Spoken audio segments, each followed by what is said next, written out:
The iron gates of the St. Jude's Home for the Misplaced didn't just creak. They groaned under the weight of a decade of neglect and rusted hinges. But when Dante Moretti's hand clamped onto the cold metal, they didn't stand a chance. With a singular, violent shove, the lock snapped, a small, pathetic sound against the backdrop of the city's indifferent rain. Dante stepped onto the cracked pavement of the courtyard, his expensive wool coat absorbing the drizzle, his jaw set in a line of iron. Behind him, the shadows of his two most trusted men followed, their presence a silent promise of the storm to come. Inside, the air was thick with the smell of floor wax and unwashed despair.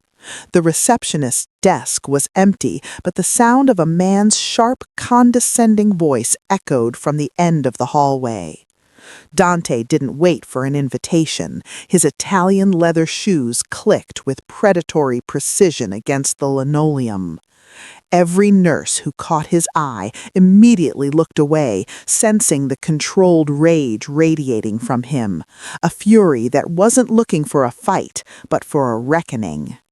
He reached the heavy oak door at the end of the corridor. Through the small glass pane, he saw her. Lily. She was smaller than the photos in the letter had suggested, tucked into a corner of a wooden bench like a discarded doll. Her thin arms were wrapped around her knees, and her face was pale, save for the tracks of dried salt on her cheeks. Standing over her was Mr. Thorne, the administrator, his face flushed with the kind of petty authority that only thrives on the helpless. He was mid-sentence, his finger wagging at her, until the door hit the wall with a force that rattled the frames in the hallway. Dante stepped into the room, and the temperature seemed to plummet. Thorne spun around, his mouth hanging open, ready to scream about trespassing, but the words died in his throat. He looked into Dante's eyes, dark, bottomless, and utterly devoid of mercy, and he realized he wasn't looking at a visitor. He was looking at the end of his world. Dante ignored him completely. He walked toward the bench and knelt, his heavy coat pooling on the grimy floor. For a moment, the Mafia Don was gone. There was only a man and a debt of honor. Lily's mouth opened slightly, a silent gasp of terror, but she didn't look away. Her eyes searched his, looking for the monster everyone whispered about, but instead she found the first person who had ever truly seen her. In that silence, amidst the fear, she reached out one trembling hand, and Dante Moretti, a man who had never asked for forgiveness, held it as if it were the only thing in the world worth saving. The heavy silence of Dante's private study was broken only by the rhythmic drumming of rain against the floor-to-ceiling windows. He sat behind a desk of dark mahogany, the flickering amber light of a single desk lamp illuminating a tattered, yellowed envelope that looked out of place among the high-tech ledgers of his empire. The letter had arrived by a circuitous route, passed through 3 sets of hands before reaching him, carrying the scent of hospital antiseptic and old secrets. It was a message from the grave, written by Elias Rodriguez, a man who had once stepped in front of a blade meant for Dante's heart. With steady fingers, Dante unfolded the parchment. The handwriting was erratic, the scrawl of a man losing a battle with time. Elias didn't ask for money or for his name to be cleared. He asked for his daughter, Lily. The letter detailed a descent into a nightmare Dante hadn't realized was happening in his own backyard. After Elias's death and his wife's subsequent passing, the system hadn't just failed Lily, it had devoured her. Elias spoke of a transition center, disguised as an orphanage, a place where children without advocates became shadows, their identities erased to satisfy the greed of men like Mr. Thorne. As Dante read, his jaw tightened, the muscles ticking with a suppressed, icy rage. Elias described Lily not as a victim, but as a girl with a spirit that the world was trying to crush. He wrote of her favorite stuffed animal, a worn rabbit she clutched like a shield, and how she had been officially labeled unwanted to ensure no one would come looking when the time came for her to be sold. The realization hit Dante with the force of a physical blow. While he had been building his kingdom, the daughter of the man he owed his life to was being traded like a commodity. Dante stood, the letter still gripped in his hand, and walked to the window. He looked out at the city, a sprawling grid of lights and shadows, realizing that his respectable life was an illusion if such horrors could exist in the gaps of his influence. He didn't see the rain or the streets. He saw the image of a little girl waiting for a rescue that was years overdue. He folded the letter carefully, tucking it into his breast pocket, right against his heart. Turning to the shadows of the room where Tony waited, Dante's voice was a low, dangerous rumble. He wasn't just going to get the girl, he was going to burn the system that thought she was disposable. The debt of honor was finally being called in, and Dante Moretti intended to pay it in full. Dante returned to the state home, but this time he didn't just break the gates, he broke the silence. The hallway was a tunnel of sterile, peeling gray paint that seemed designed to swallow the hope of any child walking through it. There was an eerie, heavy quiet to the place, the kind of silence that only exists when children have learned that crying brings no comfort. Dante's associates, Tony and Sal, moved like wraiths behind him, their presence ensuring that the security guards remained frozen in their small glass-walled booths. As Dante moved deeper into the facility, he passed communal rooms where children sat in rows, staring at nothing. They didn't play, they didn't whisper. They were being conditioned to be invisible, to be unwanted in the eyes of the law, so they could be available in the eyes of the traffickers. Dante felt the weight of Elias's letter in his pocket, a burning reminder of how easily the world could ignore a child if the right hands were greased with the right amount of money. He reached the specific wing mentioned in the intelligence his men had gathered, the transition ward. It was a clinical, windowless space where Lily was being held. Dante stopped outside the heavy steel door, his hand resting on the handle. For the first time in his life, the man who had ordered executions and commanded the streets felt his breath catch. He wasn't afraid of what was behind the door. He was afraid of the look in the eyes of a child who had been told for 2 years that she was garbage. He pushed the door open. The room was cold, lit by a single flickering bulb. Lily sat on the edge of a cot, her small frame silhouetted against the concrete wall. She was clutching the threadbare rabbit Elias had described, her knuckles white. She didn't look up first, her shoulders hunched as if expecting a blow. Dante stepped inside, his large frame filling the doorway, but he didn't move toward her with the aggression he had shown the administrator. He simply stood there, letting the silence of the room settle. Lily finally lifted her head. Her eyes were red-rimmed, her mouth slightly open in a silent, trembling question. She looked at this giant of a man, dressed in a suit that cost more than the building they stood in, and she didn't see a stranger. She saw the man from the playground, the one who had once bought her ice cream and called her Princessa. In that gray, hollow hall, the silence was finally shattered not by a shout, but by the soft, broken sound of a child's sob as she realized that for the first time in a long time, she was no longer alone. Dante turned away from the cot, his movement as sharp and lethal as a drawn blade. He left Tony to guard the girl and marched back toward the main office, his coat billowing behind him like a dark omen. Mr. Thorne was on the telephone, his voice frantic, his hand shaking so violently the receiver rattled against his ear. When Dante kicked the office door open, the administrator nearly fell backward out of his chair.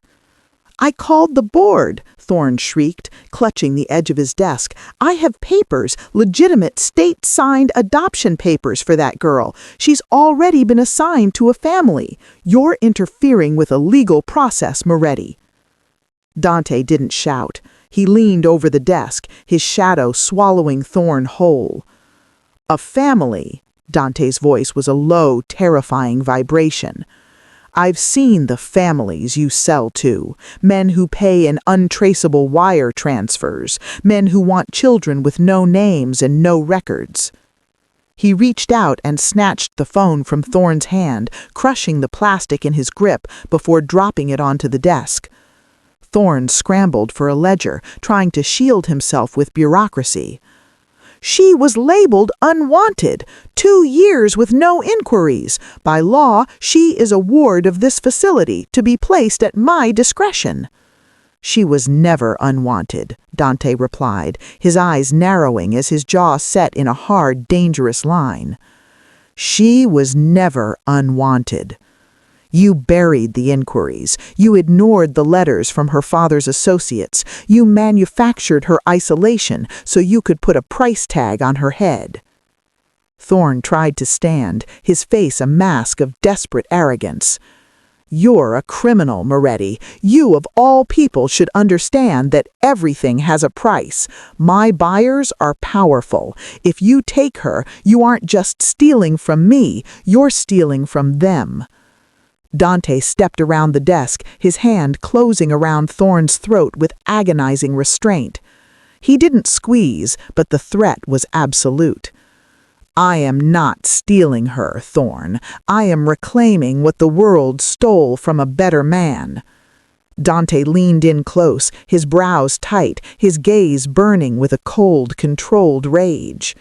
"Lily is not for sale. Not today, not ever. And as for your powerful friends, tell them they can come collect their refund from me personally. I'll be waiting in the shadows they're so afraid of." He shoved Thorne back into his chair and looked at Sal, who was already pulling the hard drives from the facility's computers. "Gather everything," Dante ordered.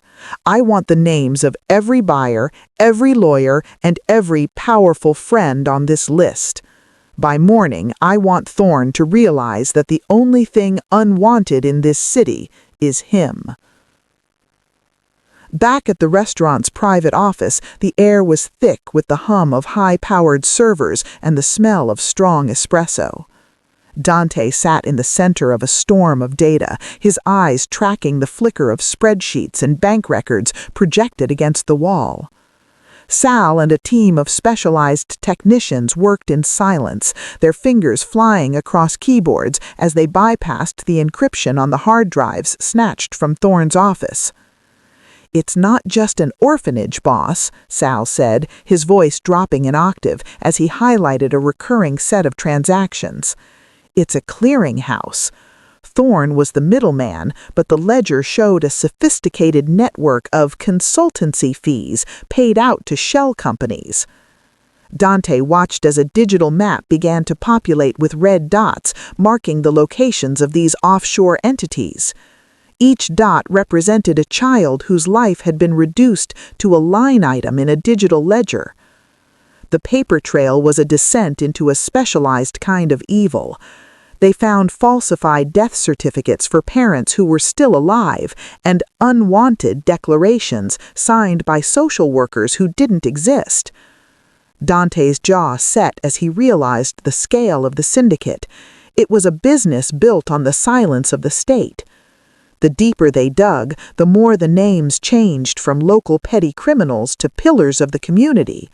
High-end lawyers, shipping magnates, and even a deputy mayor appeared in the notes, linked by a shared appetite for exclusive adoptions Thorne provided. "They used a tiered pricing system," Sal continued, pointing to a folder labeled Special Placements. Children with no living relatives or legal advocates commanded the highest prices. Lily was at the top of the list for next month. Her processing was almost complete. Dante reached out, his hand hovering over the screen where Lily's name appeared next to a dollar amount that made his stomach turn.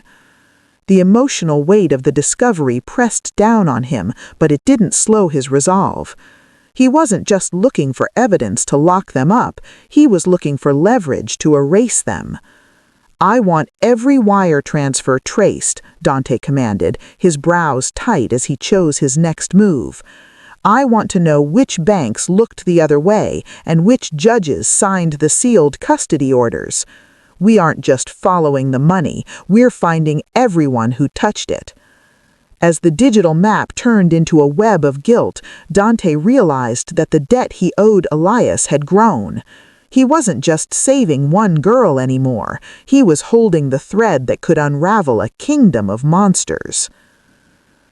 The digital excavation continued long into the night, revealing a horror that extended far beyond Lily's isolation. As Sal bypassed the final encryption layer of the Special Placements folder, a series of subdirectories appeared, each named after a different state-run facility. It wasn't just St. Jude's. The syndicate had turned the entire foster care system into a harvest ground. Dante stood over Sal's shoulder, his breath hitching as he saw rows of digital files containing photos of children, all marked with a bold red stamp, "Unwanted." These were the ghost children, orphans whose records had been scrubbed of any mention of living kin, ensuring that when they were moved, no one would ask questions. Sal opened a file for a boy named Marcus, missing for 8 months and officially listed as a runaway, only for his name to appear on a private shipping manifest destined for an offshore estate. "They weren't just erasing names, boss," Sal whispered, his voice heavy with disgust he usually reserved for rivals. "They were erasing lives." Dante's jaw set, his brows tight as he looked at the faces of children who had been treated as disposable obstacles to profit. The records detailed how Judge Morrison had sealed the custody cases and Detective Castellaniano had buried the runaway reports. It was a business model that thrived on the assumption that no one cared about these children enough to look for them. Dante reached out, his finger tracing the screen over a grainy photo of a girl who looked no older than 5. The emotional weight of the discovery made his chest tighten. For every Lily he had found, there were dozens of others already lost to the machinery of greed. He realized that simply saving Lily wouldn't be enough to satisfy the debt he owed Elias. The man who had saved his life would have expected him to save them all. "Print every file," Dante commanded, his voice a low, dangerous vibration that signaled a shift from rescue to a total war of attrition. "I'm going to use my different kind of influence to ensure that these forgotten children become the most visible people in the world. The hunters are about to become the hunted." "No," Dante said, his voice a low rumble that vibrated with a new kind of power. "If we kill them, they become ghosts. I want them to be examples." His men exchanged a glance of confusion. This was a departure from the Moretti code of swift, brutal retribution. Dante stood, his jaw set and his brows tight, as he chose restraint over the easy path of chaos. He realized that to truly honor the man who saved him, he couldn't just act like a criminal, he had to act like a guardian. "We give them a choice," Dante continued, his eyes burning with a controlled fire. "We present them with the evidence of their own greed. They can choose to confess everything to the federal authorities and testify against the entire syndicate, or they can face me. But we aren't doing this in the dark anymore. We're going to do it so publicly that the world will never be able to look away again." He looked at the photo of Marcus, the boy who had been erased. "Mercy isn't for them," Dante whispered. "It's for the children. They deserve a world where these men are in cages, not graves, so no one can ever deny what happened here." By choosing to use the law as his blade, Dante was making his most dangerous move yet. He was stepping out of the shadows to ensure the light stayed on. The following morning, the city woke up to a digital tidal wave that no amount of money or influence could suppress. Dante didn't send his men with silencers. He sent them with manila envelopes to every major news outlet and every federal agent who hadn't yet been bought. By the time the sun hit the glass towers of the financial district, the ledgers, the unwanted stamps, and the recordings of Thorne's frantic admissions were live on every screen in the country. The controlled rage Dante had harbored was no longer a private fire. It had become a public sun, illuminating the faces of the monsters who had hidden in plain sight. Judge Morrison was intercepted by a swarm of reporters on the steps of the courthouse he had desecrated. The powerful friends Kellerman had boasted about were now scrambling to delete their digital footprints, unaware that Dante's team had already archived every bite of their guilt.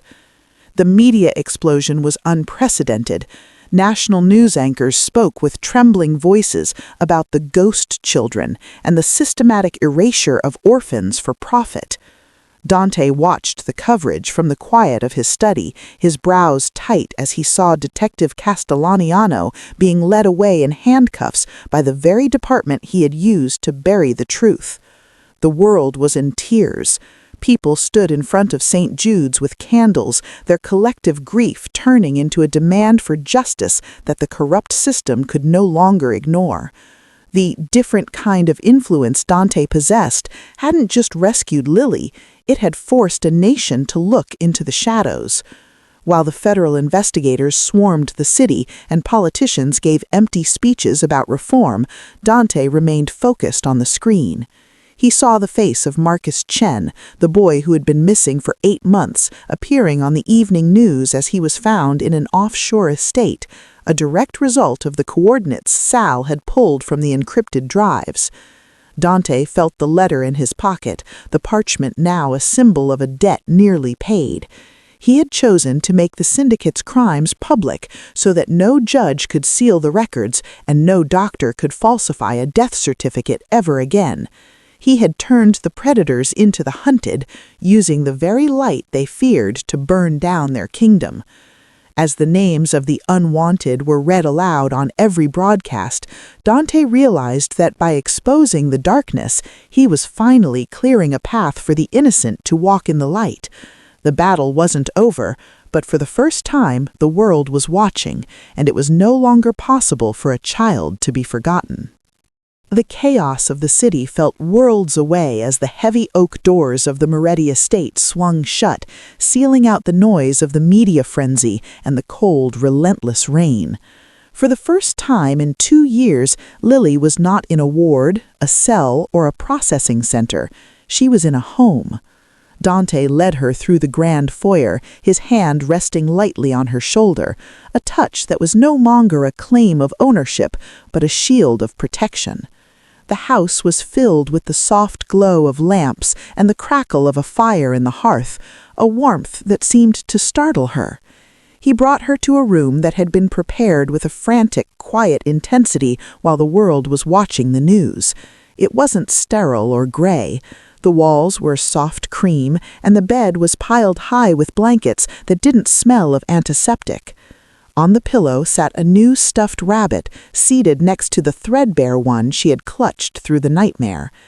Lily stopped at the threshold, her mouth slightly open, her eyes darting around the room as if waiting for the illusion to shatter. Dante knelt beside her, bringing himself to her eye level. The controlled rage that had defined him for days had vanished, replaced by a solemn, quiet tenderness. "This is yours, Lily," he said, his voice a low, steady anchor. "The doors here only lock if you want them to. No one comes in unless you invite them, and no one, ever, takes you anywhere you don't want to go." Lily looked at him, her gaze searching his face for the set jaw and tight brows she had seen in the hospital. Instead, she saw a man who had risked his empire to pay a debt of honor to her father. She reached out, her small fingers brushing the expensive fabric of his sleeve, and then, for the first time, she let go of the old rabbit. She climbed into the bed, the weight of the blankets finally offering the security she had been denied. Dante stayed until her breathing slowed and her eyes finally closed in a sleep that wasn't haunted by the fear of being unwanted. As he stood to leave, he realized the house felt different. The shadows he had lived in for years were being pushed back by the presence of a child's peace. He walked to the window, looking at the distant lights of the city, knowing that while the world was in tears over the horrors he had exposed, here in this house built on honor, there was finally silence. It was a silence not of erasure, but of rest. The transition from a man of shadows to a guardian of light was finalized not with a gunshot, but with the founding of the Moretti Sanctuary. Dante sat in the back of a black sedan, looking at the sprawling estate that had once served as a hub for his clandestine operations. Now, the high walls that had once hidden illicit transactions were being repurposed to shield the most vulnerable. This was the sanctuary he had promised Catherine Walsh, a place with resources to investigate when legitimate channels failed and the power to turn predators into the hunted. As the news of the Torino Foundation and the dismantling of Kellerman's network spread, the world remained in a state of collective grief and awe. Public figures and ordinary citizens alike were left in tears by the stories of Marcus Chen, who had finally seen justice for his mother, and the countless other children who had been saved from a system that treated them as disposable obstacles to profit. Dante watched the coverage from the quiet of his study, his brows tight as he saw Detective Castellaniano being led away in handcuffs by the very department he had used to bury the truth. Dante realized that by protecting Lily, he had done more than just pay a debt of honor to her father. He had challenged a systematic cycle of corruption that had operated in plain sight for years.